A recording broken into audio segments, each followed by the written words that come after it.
نفاق سے کنارہ اختیار کر کہ وہ اللہ کے ہاں معزز نہیں ہو سکتا۔ آدمی کے نفس سے بڑا اس کا کوئی دشمن نہیں۔ اپنے نفس پر بھروسہ کرنے سے بچا رہے، ورنہ تیرے نقص اور عیب ظاہر ہوں گے۔ مولا علی علیہ السلام فرماتے ہیں، بے شک نفس کی اطاعت اور اس کی خواہشوں کی پیروی تمام مصیبتوں کی بنیاد اور ہر ایک طرح کی گمراہی کا سر ہے۔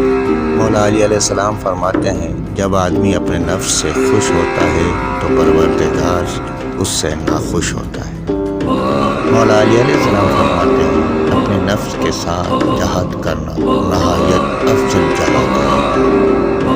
مولا علی علیہ السلام فرماتے ہیں، بلا شبہ اگر تم اپنے نفس کی اطاعت کی تو وہ تم کو نہایت بری جگہ پھینچے گا۔ مولا علی علیہ السلام فرماتے ہیں، بے شک اگر تو اپنے نفس کے ساتھ جہاد کرے گا تو اللہ کی رضامندی حاصل کرے گا۔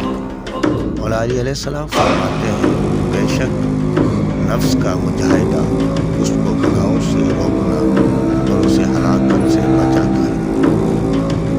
مولا علی علیہ السلام فرماتے ہیں، جس شخص کا نفس لوگوں کو مال دینے سے سخاوت کرتا ہے وہ دنیا داروں کو اپنا غلام بنا لیتا ہے۔